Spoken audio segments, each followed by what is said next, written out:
ایک نوجوان لڑکا ہے جس کا نام ابو قرصافہ ہے، بکریاں چراتا ہے اور اپنی خالہ کے ہاں قیام پذیر ہے۔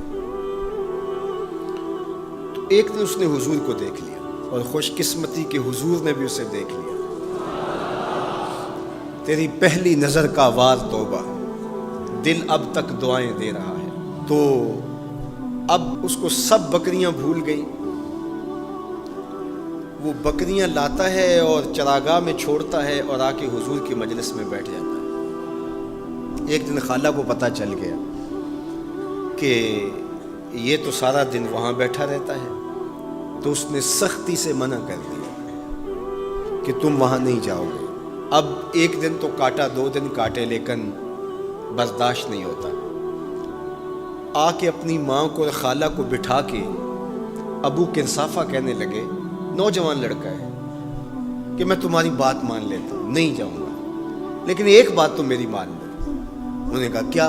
کہا ایک بار تم میرے ساتھ چلو تو صحیح، اس کے بعد اگر تم نے روکا تو رک جاؤں گا، ایک بار تم نے میرے ساتھ جانا ہے۔ انہوں نے کہا ٹھیک ہے، ہم چلے جاتے ہیں۔ حامی بھر لی، خیال تھا کہ ٹھیک ہے، اس کی کہنے پہ ہو آتے ہیں، اور اس کے بعد جو ہے وہ اس کو پھر زور بھی دینا پڑے گا، اس کی شرط پوری ہو جائے گی۔ اب ابو قرصافہ اپنی ماں کو، اپنی خالہ کو لے کر حضور کی دہلیز پہ پہنچا۔ کچھ دیر بیٹھے اور واپس چلے تو اسے بے چینی تھی کہ اب یہ کیا بولتے ہیں، چونکہ اس کا مستقبل بھی اس پہ لگا ہوا تھا۔ اب اس کے دل کی دھڑکنیں تھم رہی ہیں کہ پتہ نہیں میری ماں کیا بولتی ہے، میری خالہ کیا بولتی ہے۔ تو ابو قرصافہ کی خالہ نے بول کے کہا ما رأینا مثل ھذا الرجل، زندگی میں ایسا سونا بندہ دیکھا ہی نہیں۔ لکھاں لوگ آئے زمانے تے، محبوب خدا جیا کوئی نہیں۔ لکھاں لوگ آئے زمانے تے، محبوب خدا جیا کوئی نہیں۔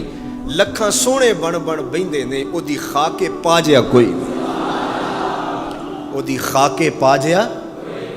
اور اعظم چشتی مرحوم ساری زندگی حیرت میں گزار دیتے ہیں اور لکھتے ہیں کہ سمجھا نہیں ہنوز میرا عشق بے ثبات، سمجھا نہیں ہنوز میرا عشق بے ثبات۔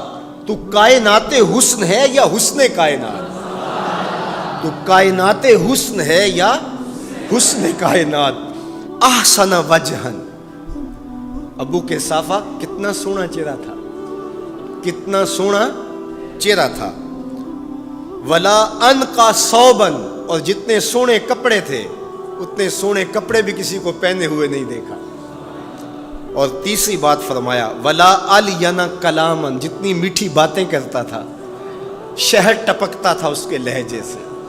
اللہ اکبر، اس کے لہجے سے شہد ٹپکتا تھا۔ تینوں سینے دی میں ٹھنڈ آکھاں، شہد گلاب تے کھنڈ آکھاں، تینوں نبیاں دا میں لاڑا آکھاں، تیرے ہجر دے وچ میں ہاڑا آکھاں۔